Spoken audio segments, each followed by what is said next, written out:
করব না, ইমামের সাথে নামাজ শেষ করব। নবী সাল্লাল্লাহু আলাইহি ওয়াসাল্লাম বলেছেন, প্রত্যেক পদক্ষেপের বিনিময়ে 1 বছরের নফল রোজা, 1 বছরের নফল নামাজের নেকি হবে ইনশাআল্লাহ।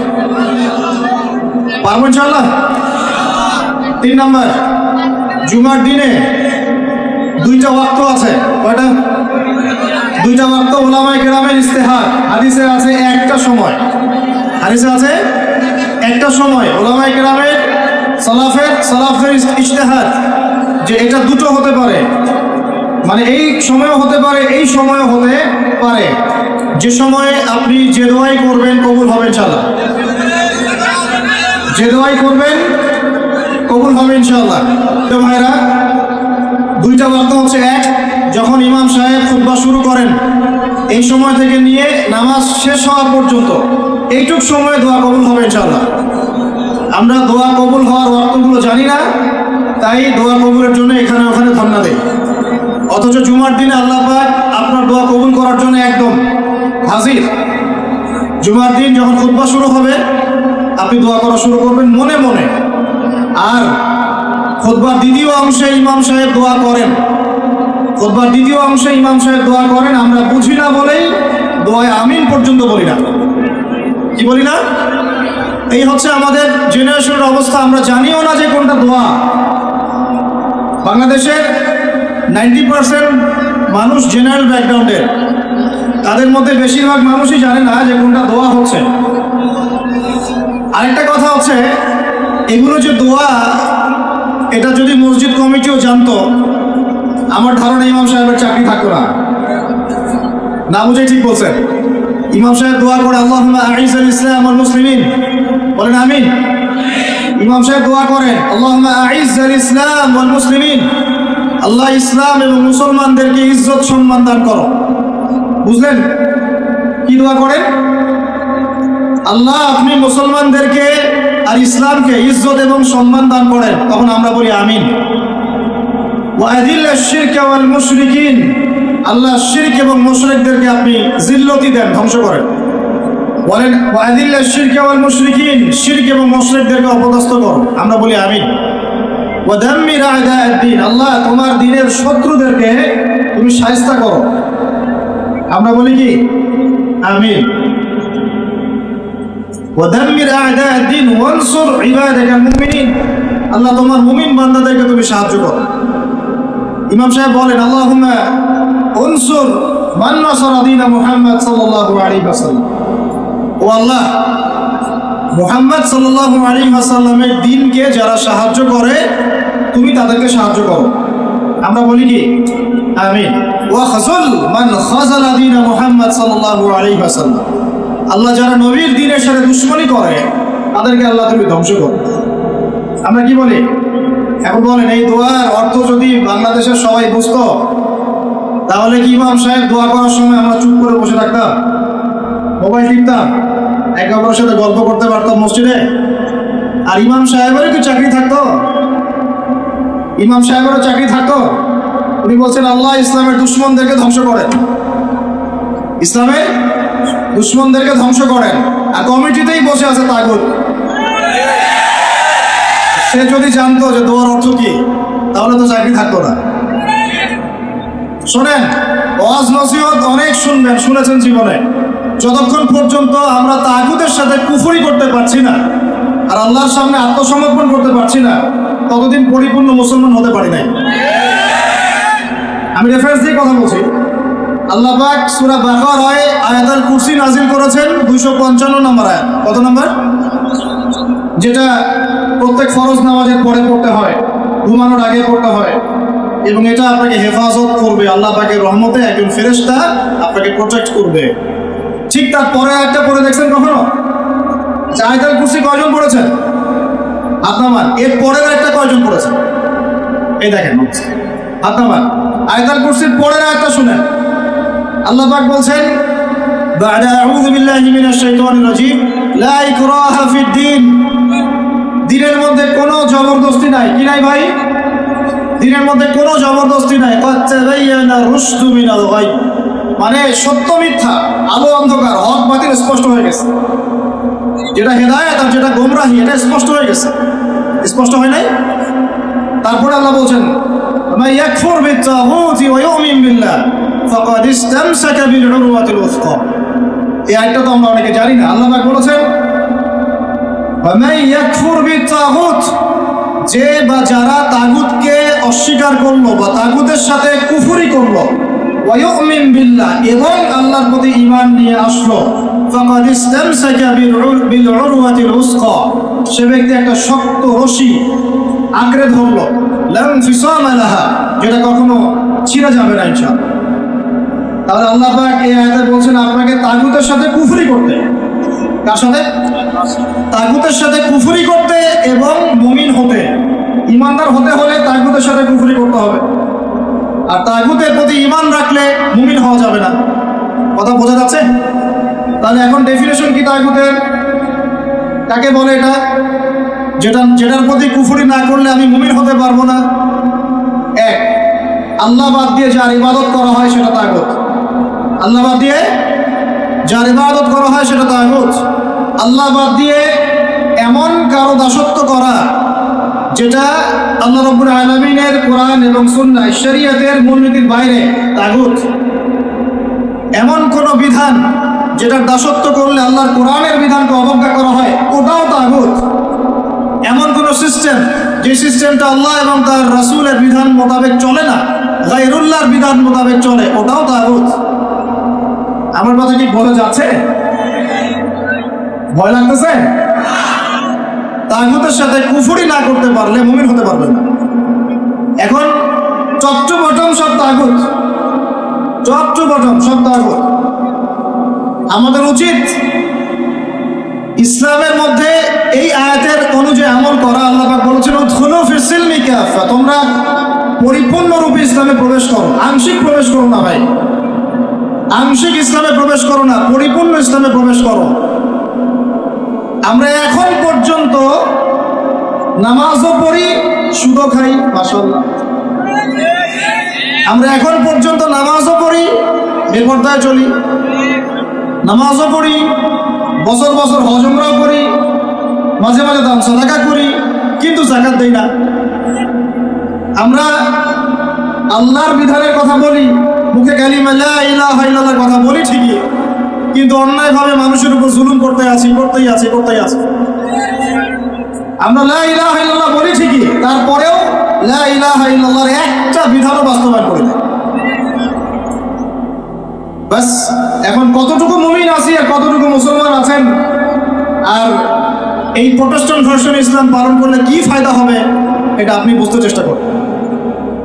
বলছিলাম যে অন্তত পক্ষে জুমার খুতবা চলাকালীন এবং জুমার খুতবায় যে দোয়াগুলো হয় তখন আমিনটুকু বলেন।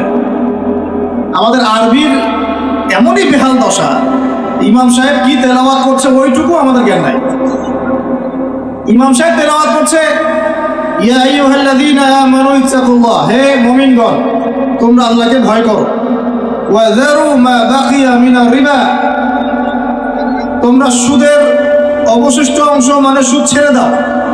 ইন কুনতুম মুমিনিন, যদি প্রকৃতপক্ষে মুমিন হয়ে থাকো তাহলে ছেড়ে দাও। কি ছেড়ে দাও ভাই? সুদ। কে বলছেন? আল্লাহ। তারপরে আল্লাহ পাক বলছেন ওয়া ইল্লাম তাফআলু, যদি তোমরা সুদ না ছাড়ো, ফাআযানু বিহারবিন মিনাল্লাহি ওয়া রাসূলিহি, তোমরা আল্লাহ এবং তার রাসূলের সাথে যুদ্ধের ঘোষণা শোনো। কি বুঝলেন? কি বুঝলেন? যে ব্যক্তি সুদ খায় সে কার সাথে যুদ্ধ করতেছে? আর রাসূলের সাথে। যে ব্যক্তি সুদ খায় সে আল্লাহর সাথে যুদ্ধ করে, রাসূলের সাথে যুদ্ধ করে। মুসল্লি যারা দাঁড়িয়ে আছে, ইমাম সাহেব তেলাওয়াত করছে এই আয়াতটা, মুসল্লি হাই উঠাচ্ছে, হাই উঠতেছে। এই হলো আমাদের আরবির অবস্থা। কোরআনের যে ক আমরা জানি না, এটা তার অবস্থা। এই জন্যেই বাংলাদেশের মতো জায়গায় যারা 1.5 মিনিটের খুতবা দিতে 30টা ভুল করে, তারাও শায়েখ হয়ে বসে আছে। 1.5 মিনিটের খুতবা, খালি ইন্নাল হামদুলিল্লাহি নাহমাদুহু ওয়া নাস্তাঈনুহু ওয়া নাস্তাগফিরুহু ওয়া নু'মিনু বিহি ওয়া নাতাওয়াক্কালু আলাইহি বলতে থাকতে হবে। 1.5 মিনিট লাগে, এর মধ্যে 30টা ভুল হচ্ছে। ভুলগুলো এমন যে একটার সাথে একটার অর্থ এত পার্থক্য হচ্ছে আসমান আর জমিন। বুঝেন, সূরার ফজিলত শুনেছেন, সূরা ভাষায় পড়বেন না। আগে আপনারা কোরআন তেলাওয়াত সহি করেন। কোরআন তেলাওয়াত সহি না করে কোরআন পড়তে আসেন না। কোরআন তেলাওয়াত পড়তে আসেন না মানে বুঝাচ্ছি তাফসিরে যায়েন না, তাফসির ব্যাখ্যা বিশ্লেষণ এখানে যায়েন না। আগে আপনাকে কোরআন তেলাওয়াত সহি করতে হবে। আগে কোরআন তেলাওয়াত সহি করতে হবে। আলহামদু অর্থ দ্বারাই আল্লাহ পাকের জন্য সমস্ত প্রশংসা। শুধু হায়ের মাখরাজ ভুল হলেই আলহামদু বললেই অর্থ উল্টা যায়। সমস্ত নিন্দা আল্লাহর জন্য। নাউজুবিল্লাহ বলেন, নাউজুবিল্লাহ। কুল হুয়াল্লাহু আহাদ শুনেছেন, কুলের কাফ ভুল হলে আপনার অর্থ চেঞ্জ হয়ে যাবে। পড়ছেন আলিফ লাম মিম যালিকাল কিতাব লা রাইবা ফিহি। আলিফ লাম মিম এটা এমন একটা কিতাব যে কিতাবে কোনো সন্দেহ নাই। লা মানে বলেন, লা মানে নাই, রাইব মানে সন্দেহ, ফিহি মানে এর মধ্যে, ফিহি মানে এর মধ্যে মানে কোরআনের মধ্যে। তো এখন লা মানে নাই যেটাতে মদ আছে, আর যেটা লা, যেমন ইন্নাল ইনসানা লাফি খুসর, ইন্না নিশ্চয়ই, আল ইনসান মানুষ, মানব জাতি। লা মানে এখানে অবশ্যই, এই লা এর উপর মদ নাই। ফি মানে মধ্যে, খুসর মানে ক্ষতি। নিশ্চয়ই মানুষ অবশ্যই ক্ষতির মধ্যে আছে। এক লা এর অর্থ না, আরেক লা এর অর্থ অবশ্যই হ্যাঁ। বুঝতে পারতেছি ভাই? এক লা এর অর্থ বলেন না, আরেক লা এর অর্থ অবশ্যই হ্যাঁ। এখন আপনি যদি পড়েন যালিকাল কিতাব লা রাইবা ফিহি, কি অর্থ দাঁড়ায়? আপনি অর্থ করেন দেখি কি অর্থ দাঁড়ায়। এটা এমন একটা বই, নাউজুবিল্লাহ, যে বইয়ের মধ্যে অবশ্যই আস্তাগফিরুল্লাহ, কি হলো এটা? কুফর, ঈমান থেকে কুফর। কুল ইয়া আইয়ুহাল কাফিরুন, বলো হে কাফের সম্প্রদায়, লা আ'বুদু মা তা'বুদুন, আমি তার ইবাদত করি না যার ইবাদত তোমরা করো। লা আ'বুদু এখানে মত আছে, লা আ'বুদু আমি ইবাদত করি না, মা তা'বুদুন যার ইবাদত তোমরা করো। এটা ঈমান কি না? ঠিক আছে তেলাওয়াত। এখন যদি লাম চেঞ্জ করে দেন, যদি বলেন যে লা আ'বুদু মা তা'বুদুন, কি অর্থ হবে? মানুষ তো বোঝেই না যে তাসাআলুনা বিহি ওয়াল আরহাম বলছেন, তাসআলুনা বিহি ওয়াল আরহামের অর্থ কি? পার্থক্য? বিসমিল্লাহির রহমানির রহিম বলছে কি? বিসমিল্লাহির রহমানির রহিম। আমার কথাগুলো মন দিয়ে শুনেন। ইসলাম কায়েম করতে পারবেন না যতদিন আপনি কোরআনওয়ালা হচ্ছেন না। কথা বুঝতে পারেন নাই? ইসলাম কায়েম করতে পারবেন না যতদিন কোরআনওয়ালা হচ্ছেন না। আর কোরআনওয়ালা, হাদিসওয়ালা, সুন্নতওয়ালা ততদিন হতে পারবেন না যতদিন বিশুদ্ধ করে তেলাওয়াত করা শিখছেন। আমাকে একজন সাহাবী দেখাবেন, একজন সাহাবী যিনি কোরআন তেলাওয়াত করতে পারতেন না। আছে? আছে? এমন একজন তাবিঈ দেখান যিনি কোরআন তেলাওয়াত করতে পারতেন না। এমন একজন তাবিঈ দেখান যিনি কোরআন তেলাওয়াত করতে পারতেন না।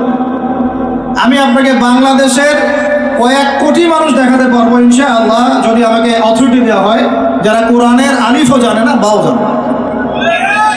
এখন আপনি এই জেনারেশনটাকে দিয়ে কি দিন কায়েম করতে চাচ্ছেন বাংলাদেশে? পারবেন? মনে হচ্ছে পারবেন যদি এদেরকে প্রশিক্ষিত করতে পারেন। প্রশিক্ষণটা হবে কিসের প্রশিক্ষণ? আগে ইলমের, তাজকিয়ার, ঈমানের, তারপরে দাওয়াতের, তারপর জিহাদের। কথা বোঝা যায়? আগে ইলমের, আমলের, তাজকিয়ার, দাওয়াতের, জামাআর, ইমারার, তারপরে জিহাদের, এরপরে ইকামতে দিন। আমি আস্তে আস্তে পয়েন্টে আসবো। আমার কথাগুলো মনে হয় আপনারা বুঝতে পারছেন না। বুঝতে পারছেন কি? আমি বুঝাতে চাচ্ছিলাম তেলাওয়াতে এইভাবে ভুল হয়।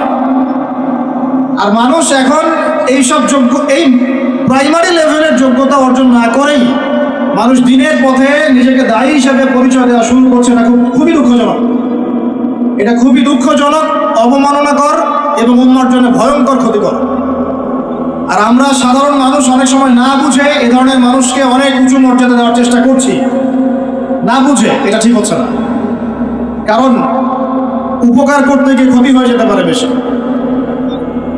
জুমার দিনে দোয়াগুলো শিখেন, আরবিটুকু শিখেন, কোরআনের তাজবিদ সহকারে তেলাওয়াতটুকু শিখেন। কারা কারা তাজবিদ সহ তেলাওয়াত করতে পারেন? হাত তোলেন দেখি ভাই। আচ্ছা, এখন হাত নামান। আমাকে এখন বলেন, আপনারা কারা কারা যদি আগামীকাল সকালে কোরআনের জন্য জীবন দেওয়ার প্রশ্ন ওঠে, কারা কারা দিবেন?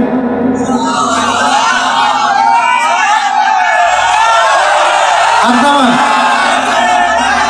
হাত নামান। ওয়াল্লাহি আল্লাহর কসম করে বলছি আপনারা পারবেন না।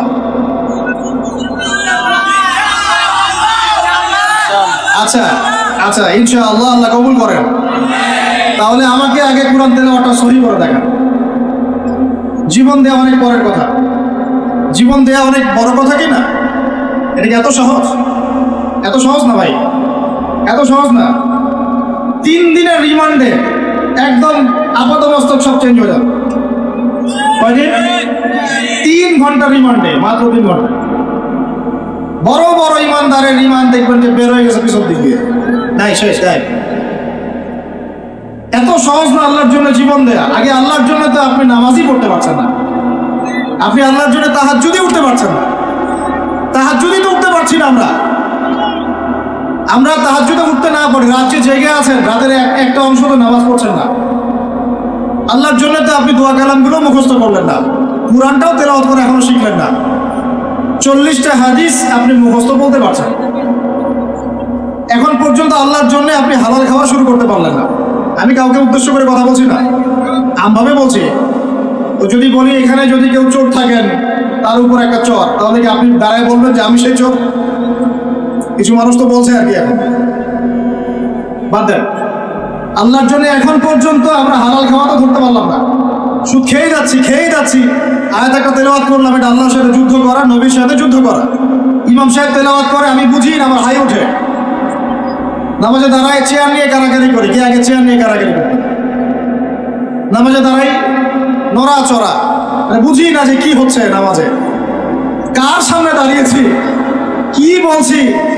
আর আল্লাহ পাক যে আমাকে দেখছেন, আমার যে নামাজে আল্লাহর সামনে দাঁড়িয়ে আমি আছি, আল্লাহ পাকের সামনে আমাকে এভাবেই কিয়ামতের দিন মানে ইন্ডিভিজুয়ালি দাঁড়াতে হবে। নামাজ কি ফিলিংস দিবে? নামাজে দাঁড়িয়ে গা চুলকাচ্ছি, আঙ্গুল ফুটাচ্ছি, নড়াচড়া করছি, হাই উঠাচ্ছি। আর ইমাম সাহেব যদি একটু তেলাওয়াতটা লম্বা করে ফেলছে, ব্যাস, তাহলে তো অবস্থা খারাপ, কয়েকদিন থেকে চাকরি নাই।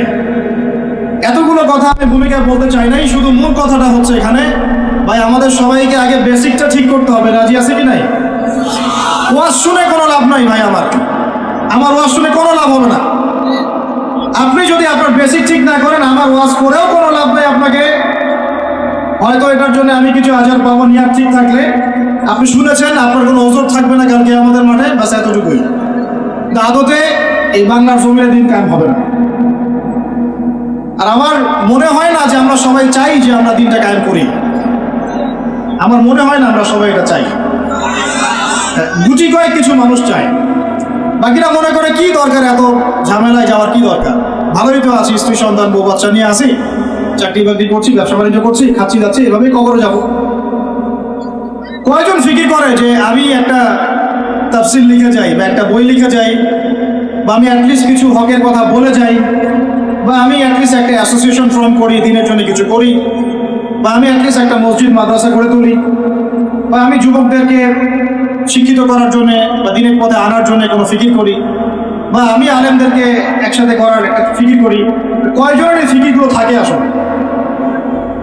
সেলফি, ভিডিও, ছবি, এই মানে বাহ্যিক আবেগ, এগুলো দিয়ে ভাই কিচ্ছু হবে না। আমার আগেও এখানে বসে বসে, এরকম মঞ্চে বসে বসে বহু বরেণ্য ওলামায়ে কেরাম ওয়াজ করে গেছেন বাংলার মাটিতে, এবং তাদের অনেকেই কারাগারে চলে গেছেন। বহু মানুষ তাদের ওয়াজ শুনে ঠিক বলতো, গরম গরম বক্তব্য দিতেন, এবং মানুষও ঠিক বলতেন। জনগণও তাকে আর উস্কে দিত যেন সে আরো গরম বক্তব্য দেয়। হ্যাঁ, বিশ্বাস করেন, বিগত তারা যখন নাই, বিগত 1 বছর, 2 বছর, 3 বছর, 4 বছর, 5 বছর চলে যায়, ওই ঠিক বলা জনগণ একবারও তাকে খোঁজ দিতেও যায়নি, একদিনও দেখতে যায়নি তাকে, একদিনও তার পরিবারের খবর নেয় নাই, একদিনও জানে নাই তার স্ত্রী কিভাবে রাত কাটাইছে, একদিনও তার সন্তানের খোঁজ নেয় নাই, তাকে এই বিপদ থেকে মুক্ত করার জন্য টাকা পয়সাও খরচ করে নাই, মামলা মোকদ্দমায় দৌড়াদৌড়ি করে নাই। আমরা ফ্যান্টাসিতে দিন কায়েম করতে পারবো। আমার কথা একটু তিক্ত, কিন্তু কথাগুলো বাস্তব। আজ না হোক কাল বুঝবেন ইনশাআল্লাহ, আজ না হোক কাল বুঝবেন ইনশাআল্লাহ। এখন 2023 সাল চলছে, 1444 হিজরি চলছে। 1444 মানে নবী সাল্লাল্লাহু আলাইহি ওয়াসাল্লাম 1444 বছর আগে দিন কায়েম করে চলে গেছেন পৃথিবী থেকে। 1444 বছর পর এসে আমরা এগুলো নিয়ে কথাবার্তা বলছি। আমরা জানি না আমাদের সামনে জাতিগতভাবে, বৈশ্বিকভাবে আর এমনিতেই ইউনিভার্সাল কতটুকু সময় বাকি আছে, আমরা এটা জানিও না। হাদিসে অনেক আগেই বলা হয়েছে যে এই 2 আঙ্গুলের ডিস্টেন্স যতটুকু, তোমরা আমার 2 আঙ্গুল দেখো, এই 2 আঙ্গুলের ডিস্টেন্স যতটুকু আমার আগমন আর কিয়ামতের দূরত্ব এতটুকু। নবীজি অনেক আগে বলেছেন যে আসর থেকে মাগরিব সময়টার উদাহরণ মিসাল হচ্ছে আসর থেকে মাগরিব। এইভাবে দিন কায়েম হয় না। আমরা যদি দিন সত্যিকার অর্থে কায়েম করতে চাই, আগে বেসিক ঠিক করতে হবে। আজকে রাতে দোয়া কবুল হবে ইনশাআল্লাহ। এখন যেহেতু আমরা একটা জামার মধ্যে আছি, আল্লাহর ফেরেশতারা এটা ঘিরে রেখেছেন ইনশাআল্লাহ। আল্লাহ পাক অবশ্যই আমাদের কথা শুনছেন, দোয়া শুনছেন। সবাই আগে দোয়া করি, নিয়াত করি যে এই নামাজের কথাটা আপনার কানে চলে গেল, আজকের পর থেকে কোনোদিনও যেন নামাজ না ছুটে যায়। জোরে বলেন মুজাহিদদের মতো।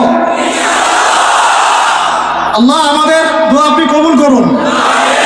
আমাদের কারো যেন কখনো এক ওয়াক্ত নামাজও আল্লাহ মিস না যায়, এবং নামাজে আমরা যা পড়বো তা যেন বুঝতে চেষ্টা করি।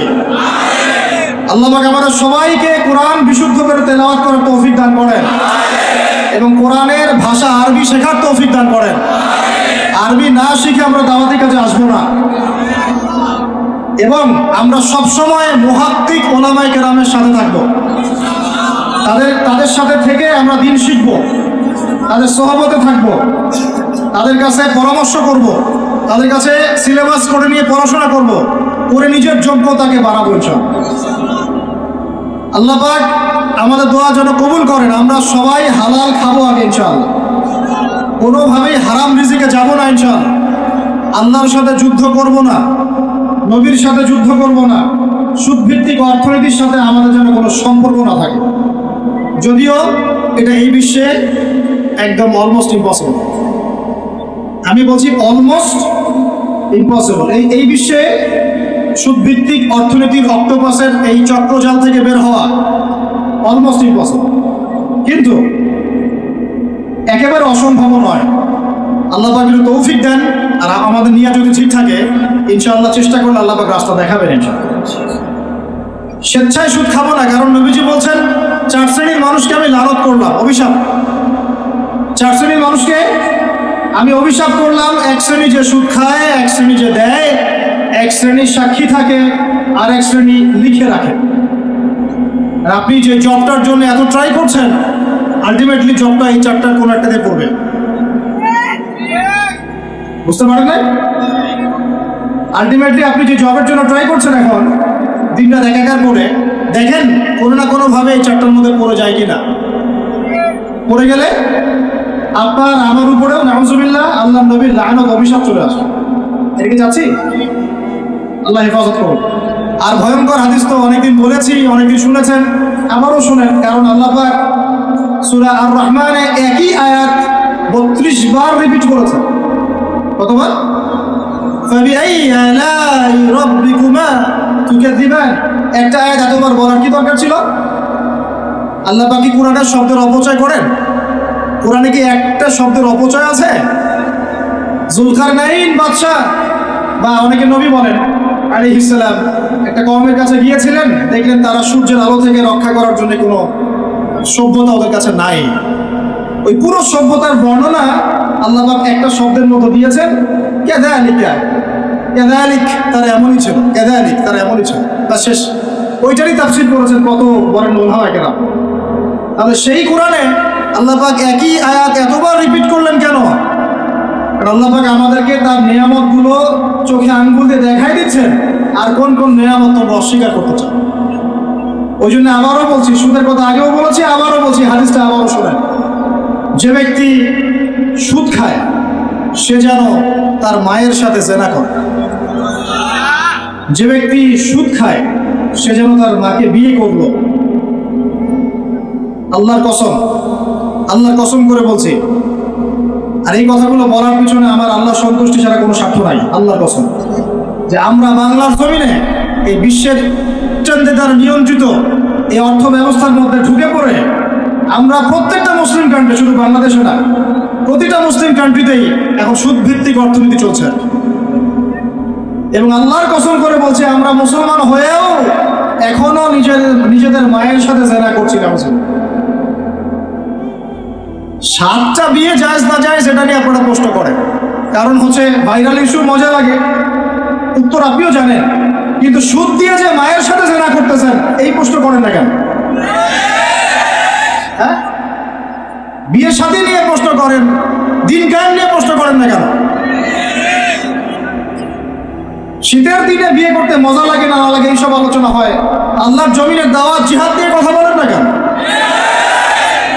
যুব সমাজকে কিভাবে আল্লাহর দিকে নিয়ে আসা যায়, একটা সূত্রে গেঁথে ফেলা যায়, বরেণ্য ওলামায়ে কেরামদেরকে কিভাবে একটা জামায়ার মধ্যে আনা যায়, একটা আমিরুল মুমিনিন নিয়ে আসা যায়, এইসব চিন্তা করেন না কেন? সারাদিন কি এইসব মাসলা মাসাইল শিখতে থাকবেন? সারা জীবন এগুলোই করতে থাকবেন? সময় নাই হাতে আমাদের।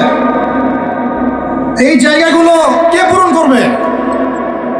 এই জায়গাগুলো তো খালি হয়ে যাচ্ছে দিন দিন, কে পূরণ করবে? অনলাইনে বসে বসে পোস্ট লেখা সহজ, সমালোচনা করা সহজ, একটা কমেন্ট করা সহজ, লাইক শেয়ার দেওয়া সহজ। এই চেয়ারগুলো আপনি এসে পূরণ করেন, আসেন। এই চেয়ারগুলো উম্মার নেতৃত্ব প্রদানকারী জায়গাগুলো আপনারা পূরণ করেন, আসেন। পড়াশোনা করেন, সাহসী হন, সবরের পরিচয় দেন, মুজাহাদা করেন, প্রশিক্ষিত হন, হয়ে আসেন, কথা বলেন, জামায়া গড়ে তোলেন, উম্মাকে নেতৃত্ব দেন, আসেন। এই জায়গাগুলো কাদের জন্য ছেড়ে দিচ্ছেন আপনারা?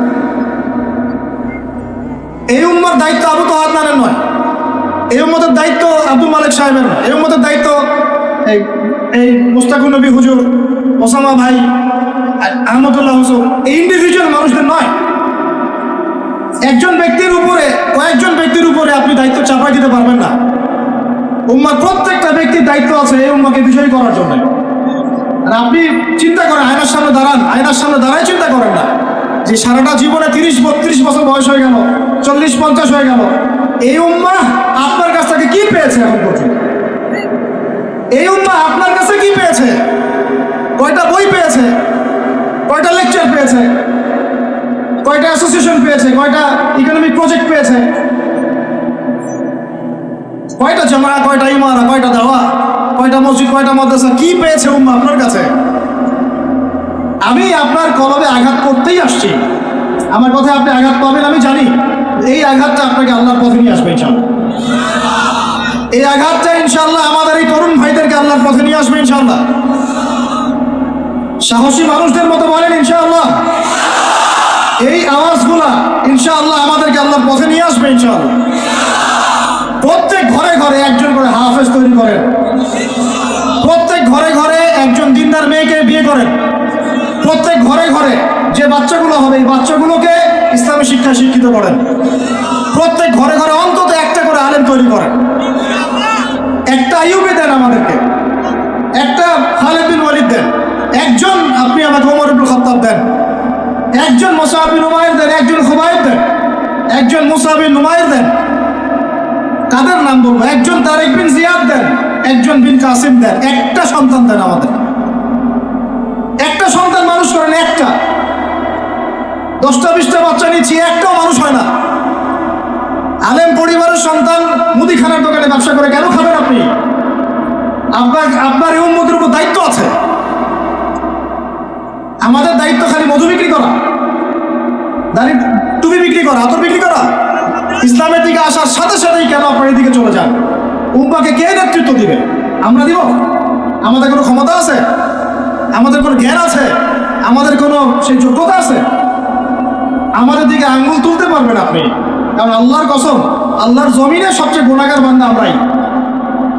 যদি আমরা সত্যিকারের নেতৃত্ব প্রদান করার যোগ্যতা অর্জন করতে পারতাম, এতদিনে আমাদের হাতে দিন বিজয় হয়ে যেত।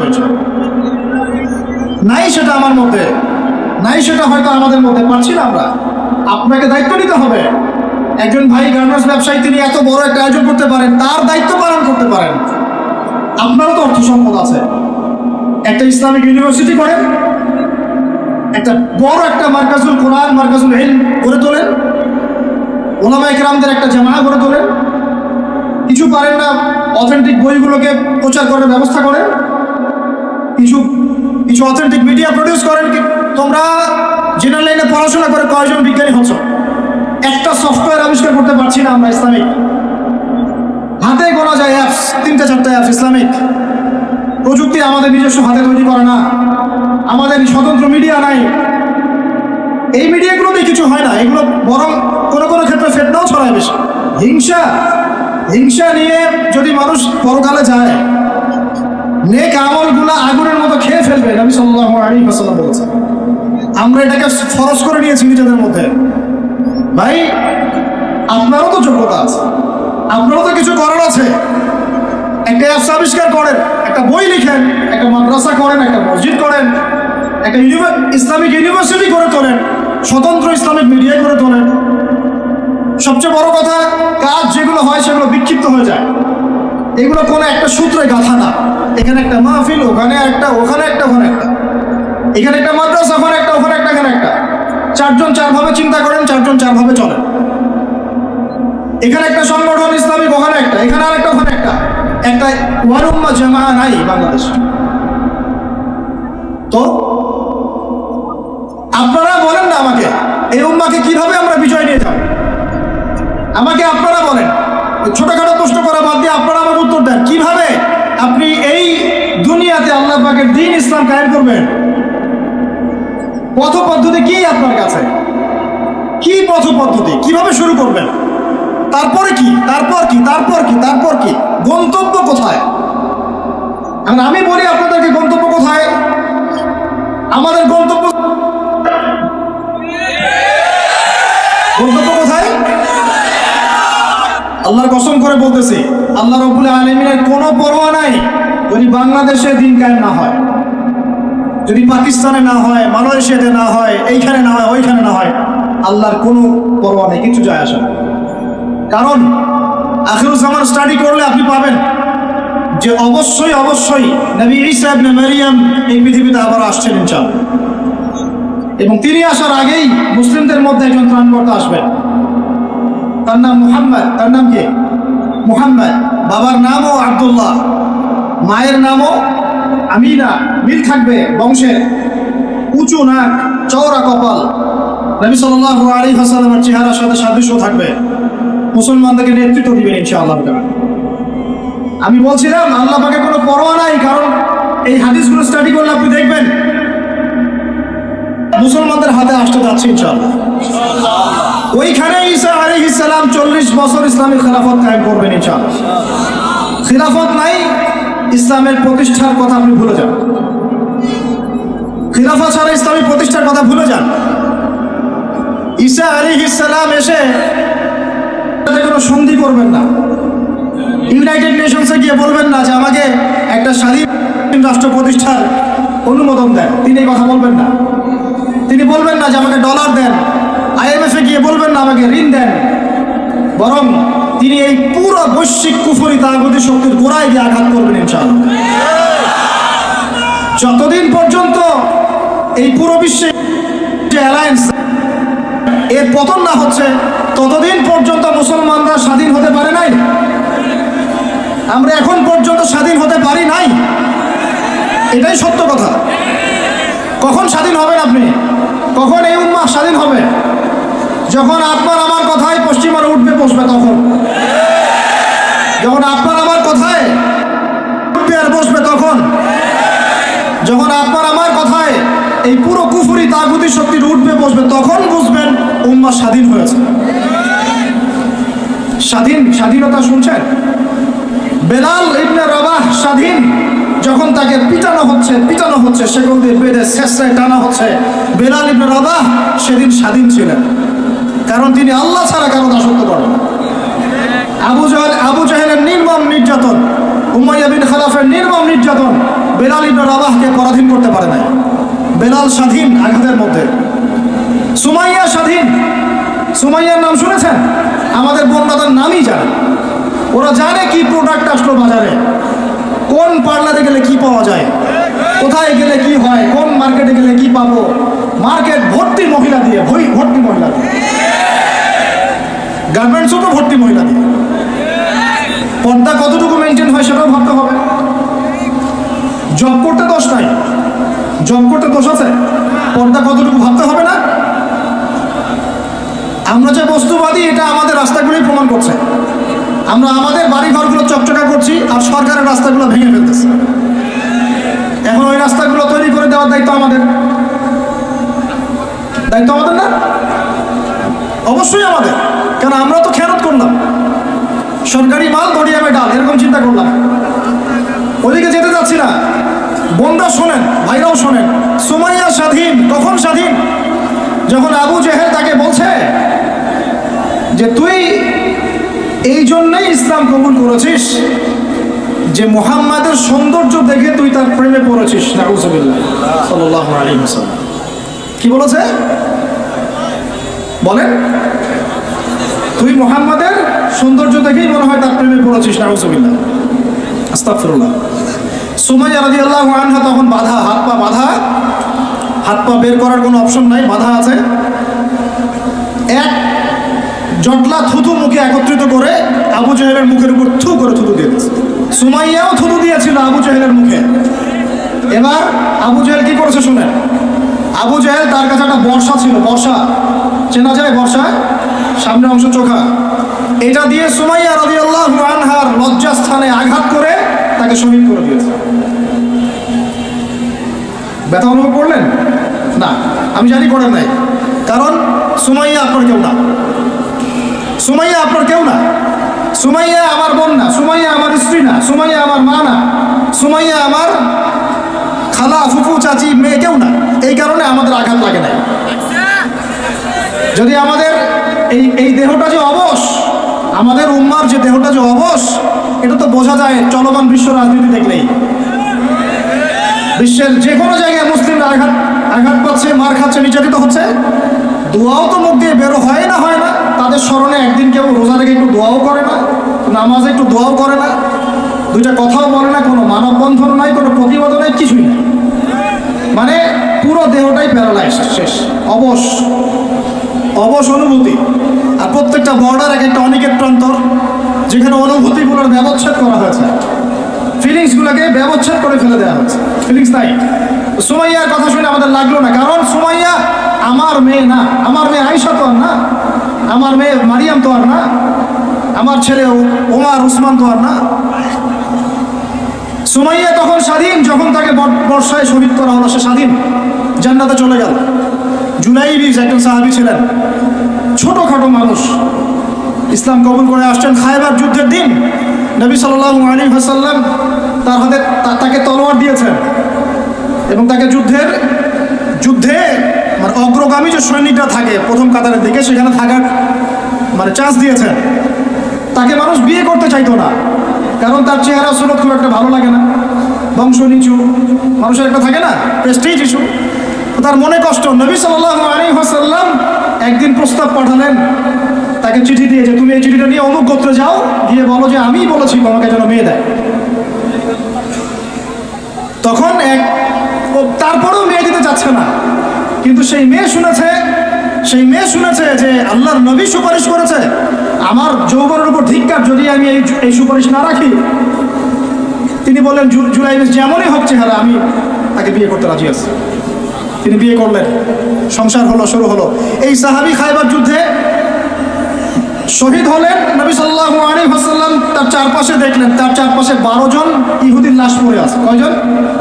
একাই 12 জনকে হত্যা করেছে এই সাহাবী। সুবহানাল্লাহ। আল্লাহর নবী তাকে নিজের হাতে কোলে নিয়েছেন, কোলে মানে তার দেহটা এরকম ছিল আর কি, খুব লম্বা চওড়া না, নিজের হাতে কোলে নেওয়ার মতো নিয়ে নিজ হাতে তিনি তাকে দাফন করলেন আর বললেন যে আমার এই সাহাবীর জন্যে হুরে নেঈনরা তাদের দরজা খুলে দিয়েছেন। তিনি তখন স্বাধীন। ওমর ইবনে খাত্তাব তখন স্বাধীন। কখন স্বাধীন? ওমর রাদিয়াল্লাহু আনহু যে কোরআন খুলে সূরা তাহা পড়ছেন, তাহা পড়তে পড়তে তার ভিতরে ফিলিংস চলে আসলো যে না, এটা আল্লাহর পক্ষ থেকে আসছে। তিনি বলছেন খুযুনি ইলা রাসূলিল্লাহি ওয়া আসহাবি, আমাকে আল্লাহ রাসূলের কাছে নিয়ে চলো, তার সাহাবীদের কাছে নিয়ে চলো। তাকে নিয়ে যাওয়া হলো। ভিতরে হামজা ছিলেন রাদিয়াল্লাহু আনহু, তাকে টেনে নিয়ে আসলেন ভিতরে, বলছেন তরোয়াল নিয়ে আসছো কি জন্য?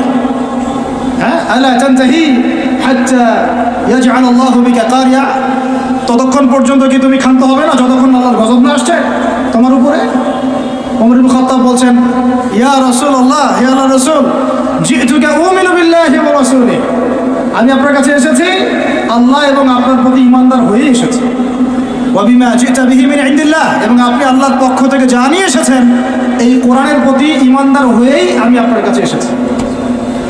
আশহাদু আন লা ইলাহা ইল্লাল্লাহ ওয়া আশহাদু আন্না মুহাম্মাদান আবদুহু ওয়া রাসূলুহু, কালিমা পড়লেন, মুসলিম হলেন, স্বাধীন হলেন, আগে পরাধীন ছিল। বুঝতে পারছেন না কথা? এরপরে তিনি সবার দরজায় গিয়ে নক করলেন, আবু জাহেলের বাসায় নক করে বলছেন, হাল আলিমতা আন্নী কদ আসলামত, তুমি কি জানলা যে আমি ইসলাম কবুল করেছি? আবু জাহেল, তুমি কি জানলা, শুনলা যে আমি ইসলাম কবুল করেছি? আরেকজনের বাসায় যান, উমাইয়া বিন খালাফ, হাল আলিমতা আন্নী কদ আসলাম, তুমি কি জানলা আমি ইসলাম কবুল করেছি? ওয়াত্তাবা'তু মুহাম্মদ সাল্লাল্লাহু আলাইহি ওয়াসাল্লাম, আমি আল্লাহর রাসূলের ইত্তেবা করেছি। এরপর কুরাইশদের এই কাবার সামনে গিয়ে বলছেন, ইয়া মা'শারাল কুরাইশ, হে কুরাইশ তোমরা শুনো, ই'লামু আন্নী কদ আসলামত, তোমরা জেনে রাখো যে আমি ইসলাম কবুল করেছি। ওয়া শাহিদতু আল্লা ইলাহা ইল্লাল্লাহ ওয়া আন্না মুহাম্মাদান আবদুহু ওয়া রাসূলুহু। এবার কুরাইশরা গিয়ে তার উপর আক্রমণ শুরু করলো। 40 জন 50 জন গিয়ে তাকে জাপটে ধরতেছে, তিনি একাই লড়তেছেন সবার সাথে। একজন এসে পরামর্শ দিচ্ছেন, ওই যে আপনারা যারা হিকমতের দোহাই দিয়ে কাপুরুষতাকে আড়াল করতে চান তারা শুনেন ওয়াজটা ভালো করে, যারা হিকমতের দোহাই পেরে কাপুরুষতাকে আড়াল করতে চান তারা শোনেন। উনি এসে বলেছেন যে আফালা কুনতা কাতান্ত, তুমি কি ইসলাম কবুলের এই বিষয়টাকে গোপন রাখতে পারতা না? কি দরকার ছিল এভাবে প্রকাশ্যে বলার? কি দরকার ছিল এভাবে কাফেরদের সাথে একটা দ্বন্দ্বে জড়ানোর? শোনেন তারপরে তিনি কি বলছেন। তিনি বলছেন যে ওয়াল্লাহি, আল্লাহর কসম করে বলছি, লা উফাররিকান্না বাইনাল হাক্কি ওয়াল বাতিল কামা ফাররাকাল্লাহু বাইনাল লাইলি ওয়ান নাহার, আল্লাহু আকবার। তিনি বলছেন, আল্লাহর কসম করে বলছি, আমি রাত এবং দিন আল্লাহ পাক যেভাবে আলাদা করে দেন এইরকম করে আমি সত্য আর মিথ্যা আলাদা করে দেবো ইনশাআল্লাহ। আল্লাহু আকবার। এরপরে তার নাম হয়েছে আল ফারুক। কি নাম হয়েছে? ওমর এখন স্বাধীন। বলেন আমাকে, উম্মাহ স্বাধীন? উম্মাহ স্বাধীন? কিছু করতে গেলেই বলবে স্যাংশন দিয়ে দিব, কিছু বললে বলবে যে একদম টাকার মান কমাই দিব। আরও কিছু যদি বলতে চায় আমাদের প্রশাসন গভর্নমেন্ট, তারা যদি আরও বড় পদক্ষেপ নিতে চায়, প্রশাসন গভর্নমেন্ট যদি বলতে চায়, বলতে পারে বা বলে ওই ইউনাইটেড নেশনসে গিয়ে যে আমরা আমাদের দেশ থেকে আমাদের সেনাবাহিনী পাঠাবো, আমাদের পক্ষে, আমাদের মুসলিমদের পক্ষে যুদ্ধ করবে, এই কথা যদি বলতে পারে বা বলে, দেখবেন তাদের সমস্ত শক্তি দিয়ে বাংলাদেশকে আক্রমণ করে ফেলছে। আপনি আমাকে বলেন আমরা স্বাধীন? উম্মাহ স্বাধীন? ওই তাগুতি শক্তির, বিশ্ব কুফরি শক্তির পরাজয় না হওয়া পর্যন্ত মুসলমান স্বাধীন না। আর ঈসা ইবনে মারিয়াম এই গাল গল্প করতে আসবেন না, তিনি মানুষকে খালি সুরসুরি মার্কা ওয়াজ করতে আসবেন না, তিনি আসবেন ওই গোড়ায় আঘাত করতে ইনশাআল্লাহ। আল মাহদি মানুষকে সুরসুরি মার্কা ওয়াজ করবেন না, খালি ফজিলত আর ফজিলত, এভাবে নয়। তিনি আসবেন দাওয়াতের মিশন নিয়ে, উম্মাহকে ঐক্যবদ্ধ করবেন, কুফারদের সাথে মুসলমানদের একদম হবে, তারপরে এদের একটা একটা করে খুঁজে বের করে ইনশাআল্লাহ। আল্লাহর কসম করে বলতেছি, আমাদের একটা মুসলিম ভাইয়ের রক্ত বৃথা যাবে না, একজন শিশুর রক্ত বৃথা যাবে না ইনশাআল্লাহ। একজন বোনের ইজ্জতের মূল্য ওদেরকে দিতে হবে ইনশাআল্লাহ। 1914 সাল থেকে 2023 পর্যন্ত প্রায় 3.5 লক্ষ মানুষকে হত্যা হয়েছে, এর হিসেব ওরা দিবে ইনশাআল্লাহ। এর হিসেব আমরা নিব ইনশাআল্লাহ, আমরা ছাড়বো না ইনশাআল্লাহ। আর মনে রাখেন, আমাদের এখানে কি হবে তারপরও আল্লাহ পাক করবেন না। আল্লাহ পাক জানেন কোন জায়গা থেকে দিন কায়েম করতে হবে। ঈসা ইবনে মারিয়াম 40 বছর ওই তখ্ত থেকে, ওই সিংহাসন থেকে পুরো বিশ্বটাকে শাসন করবে ইনশাআল্লাহ। আপনারা আঞ্চলিক রাজনীতি নিয়ে পড়ে আছেন থাকেন, আমি বিশ্ব রাজনীতি নিয়ে কথা বলছি। আঞ্চলিক পলিটিক্স নিয়ে আমার কোনো আগ্রহ নাই, কারণ আমি জানি এই পুরো সাবকন্টিনেন্ট শাসন করবে ঈসা আলাইহিস সালাম। যদি আমরা তার পক্ষের লোক হয়ে যাই তাহলে আমরা ইজ্জত সম্মান পাবো ইনশাআল্লাহ। আর যদি আমরা তার বিপক্ষে চলে যাই, দেখবেন জিল্লতি আর জিল্লতি নেমে আসবে, আল্লাহ মাফ করবে। এখন শুনেন, ইবনুল খাত্তাব স্বাধীন এইখানে, হামজা রাদিয়াল্লাহু আনহু স্বীকার করে আসছেন। যুব ভাই আপনি শুনেন, এই যে ওমরের কথা বললাম, এরকম একটা ছেলে আমাকে দিতে পারবেন ঘর থেকে, প্রত্যেকটা ঘর থেকে? পারবেন? সাহস আছে খালি বলবে যে আমি রাত দিন যেমন আল্লাহ আলাদা করে দেন, আমি সত্য মিথ্যা আলাদা করে দেবো। পারবে? তোমরা টিকটক চালাচ্ছ, পাবজি খেলতেছো, ফ্রি ফায়ার খেলতেছো, মেয়ে নিয়ে পড়ে আসো। তোমরা কিভাবে উম্মাকে নেতৃত্ব দিবা? নামাজ পড়তেছো না, সাপ্তাহিক সওম তো রাখো না মনে হয়, আল্লাহ ভালো জানেন। দান সাদাকা কতটুকু করো আল্লাহ ভালো জানেন। কোরআন তেলাওয়াত করতে শিখতেছো না, কোনো আলেমের সোহবতে যাও না। ইউটিউব, অনলাইন, ফেসবুক, ব্যাস, that's all. YouTube, online, Facebook হচ্ছে একটা ফিতনার জগৎ। আপনি বলতে পারেন যে আমার লেকচারও তো যায়, অনেক বড় বড় আলেমদের লেকচারও যায়, সব মেনে নিয়েই বলছি এটা ফিতনার জগৎ। সব মেনে নিলাম, আপনার কথা মেনে নিয়েই বলতেছি ফিতনার জগৎ। কারণ এর কন্ট্রোলও কুফরের শক্তির হাতে, এর কন্ট্রোলও তাগুতি শক্তির হাতে। আপনি এটা নিয়ন্ত্রণ করেন না, এই প্রযুক্তি আপনি তৈরি করেন না। আমরা আলাদা করে কোনো মুসলিম কমিউনিটি, সোসাইটিও বিল্ড আপ করতে পারিনি অনলাইনে, পেরেছি? আমাদের কোনো স্বতন্ত্র সামাজিক যোগাযোগ মাধ্যম আছে? বলেন। উমর ইবনে খাত্তাবের মতো একজন স্বাধীন মানুষ দেন। হামজা রাদিয়াল্লাহু আনহু স্বাধীন কখন? আবু জেহেল আল্লাহর নবীকে একটা আঘাত করেছে, বলেন নাউজুবিল্লাহ, সাল্লাল্লাহু আলাইহি ওয়াসাল্লাম। আপনারা তো জানেন তার পিঠের মধ্যে উটের নাড়ি ভুড়ি দেওয়া হয়েছে, চাপানো হয়েছে। তো এই দৃশ্য একজন দাসী দেখেছে, হামজা রাদিয়াল্লাহু আনহু স্বীকার করে আসছেন, তাকে বলছে তোমার ভাতিজাকে এইরকম আঘাত করেছে আবু জেহেল। আবু জেহেলের নাম কিন্তু আবু জেহেল না, আবু জেহেলের নাম আবুল হাকাম। সেও কিন্তু আল্লাহকে বিশ্বাস করতো। আপনারা মনে করবেন না যে সে একদম ইহুদি ছিল বা খ্রিস্টান ছিল, এমন না। সে আল্লাহকে বিশ্বাস করতো, কিন্তু আল্লাহ পাকের বিধান মানত না। এখন হামজা রাদিয়াল্লাহু আনহু বলছেন সে কি সত্যিই কাজ করেছে? হ্যাঁ, সত্যিই কাজ করেছে। আচ্ছা চলো দেখাও আবু জেহেল কোথায় আছে। তিনি ঘোড়া ছুটায় গেলেন কাবা ঘরের সামনে, গিয়ে বললেন যে তুমি আমার ভাতিজাকে গালি দিয়েছ, তুমি আমার ভাতিজাকে আঘাত করেছ, জেনে রাখো আমি আজকে থেকে আমার ভাতিজার দিনের উপর আছি। এই কথা বলার সাথে সাথে তার উপর আক্রমণের চেষ্টা করা হচ্ছিল। তিনি নিজে একটা ঘুষি দিয়ে আবু জেহেলের একটা দাঁত ফেলে দিলেন। আর দাঁত যে পড়ে গেছে কিনা সিরাতের কিতাবে এটা স্পষ্ট নাই, কিন্তু আঘাত একটা ঘুষি দিয়েছেন এটা স্পষ্ট। ঘুষি দিয়ে বলছেন রুদ্দাহা ইনিস্তাতা, রুদ্দাহা ইনিস্তাতা, যদি সাধ্য থাকে এই ঘুষিটা আমাকে ফেরত দিয়ে দেখা, সাধ্য থাকলে আমাকে আরেকটা আঘাত করে দেখা। আকুলু মা ইয়াকুল, আমি তাই বলি যা আমার ভাতিজা বলে। শাহিদতু আল্লা ইলাহা ইল্লাল্লাহ ওয়া আন্না মুহাম্মাদান আবদুহু ওয়া রাসূলুহু, আমি সাক্ষ্য দিচ্ছি বা দিলাম আল্লাহ ছাড়া কোনো ইলাহ নাই, মুহাম্মদ আমার ভাতিজা আল্লাহর রাসূল। তোর সাধ্য থাকলে আমাকে ঠেকা। এরকম জেনারেশন দিতে পারবেন? আপনার ছেলেটা কি এরকম? আপনার ভাইরা কি এরকম? এই আমাদের মায়েরা তাদের সন্তান কি এরকম যে মেয়েদেরকে ঘরে নিয়ে আসছেন? এই মেয়েগুলোও কি সুমাইয়ার মতো? উম্মে আমারা একজন নারী সাহাবী, উম্মে আমারা উহুদের যুদ্ধে চতুর্দিক থেকে আল্লাহ নবীকে আক্রমণ করা হচ্ছে, তিনি একাই তীর ছুটছেন। মহিলা সাহাবী, নারী সাহাবী। আমাদের নারী মেহেদি দেয় বসে বসে, তাও বয়ফ্রেন্ডের জন্য। আমাদের নারীরা ঘরে বসে বসে মেহেদি দেয়, পার্লারে যায় বয়ফ্রেন্ডের জন্য। আর উম্মে আমারা রাদিয়াল্লাহু আনহা, তাদের মতো সাহাবীরা জীবন দেন রাসূলের জন্য।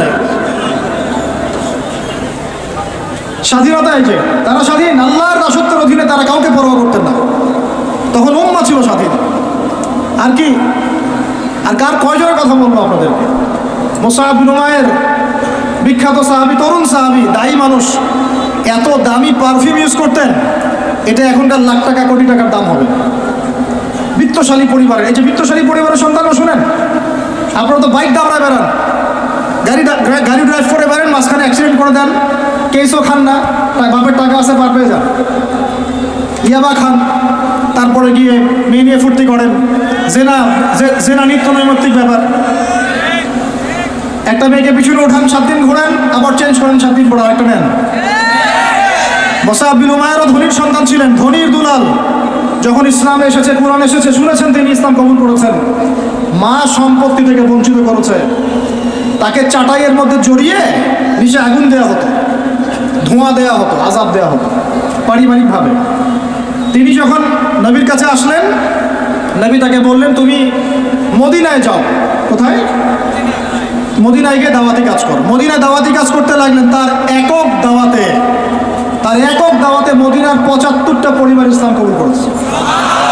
এই যে মদিনায় যে ইসলামের আপনি জয় জয়কার দেখছেন, এটা মুসআব বিন উমাইর রাদিয়াল্লাহু আনহু দাওয়াতের একটা ফসল, আল্লাহ রসুলের দোয়া।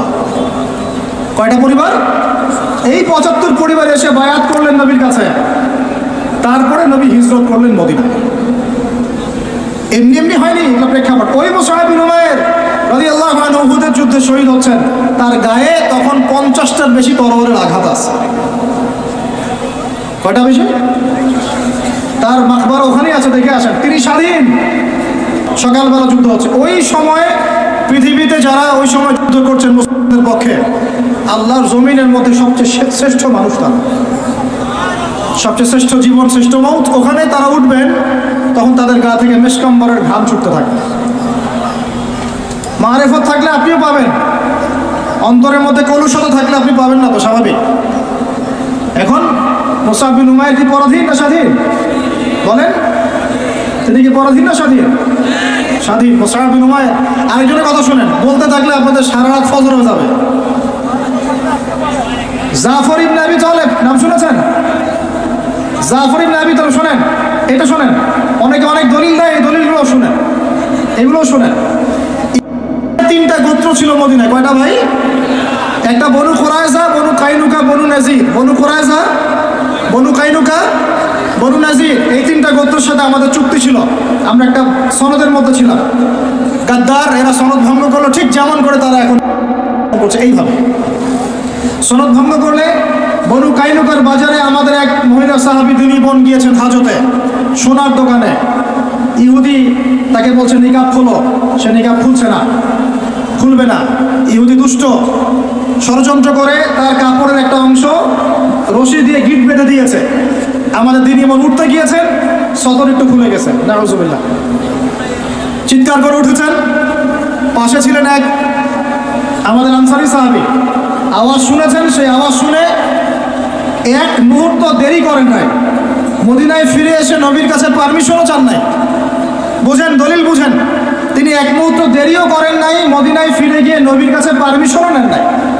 তার কাছে একটা খোলা তরোয়াল ছিল, বের করেছেন, একটা কোপ দিয়ে সাহসীদের মতো বলেন আল্লাহু আকবার। আমি দলিল দিচ্ছি আপনাকে, এই সাহাবী নবীকে গিয়ে জিজ্ঞাসা করেছেন, পরামর্শ নিয়েছেন। তার সামনে তার বোনকে এইভাবে টিজ করা হয়েছে, এক মুহূর্ত দেরি করেন নাই। এবার ওই সাহাবীর উপর আক্রমণ করে ওই সাহাবীকে শহীদ করে দিয়েছে। নাই, শেষ, উনাকে ফেলেছেন। তারপরে এই কেসটা নবীর দরবারে আসলো। নবীর দরবারে আসার পরে নবী সাল্লাল্লাহু আলাইহি ওয়াসাল্লাম সাহাবীর ব্যাপারে কোনো সমালোচনা তো করলেনই না। সাহাবী, তুমি ভুল করেছো, আমাকে জিজ্ঞেস করো নাই, আমার পরামর্শ কেন নেও না, এগুলো তো বললেনই না। বরং তার অন্যান্য সাহাবীদেরকে বললেন, সবাই যুদ্ধের বর্ম পরে বের হও, বনু কুরাইজা, বনু কাইনুকাকে আক্রমণ করতে হবে। ওই উম্মার সাথে এই উম্মার কোনো সম্পর্ক আছে? ওই আরবের সাথে এই আরবদের কোনো সম্পর্ক আছে? ওই স্বাধীনতার সাথে এখনকার এই পরাধীনতার কোনো সম্পর্ক আছে? এরপরে আপনারা ফ্যান্টাসি নিয়ে পড়ে আছেন। আল্লামা রুমি বলতেন, উনি একজন বড় সুফি মানুষ ছিলেন। উনি বলতেন যে আমি যা বুঝি আর আমি যা জানি, বুঝতে পারি, তোমাদেরকে বলে কি লাভ, তোমরা তো বুঝবা না। কে বলতেন? বড় বড় যারা আল্লাহর ওলি, তাদের কথাটা একটু এই টাইপের হয়, মনে হয় একটু অস্বাভাবিক, কিন্তু এর ভিতরে অনেক গভীরতা থাকে।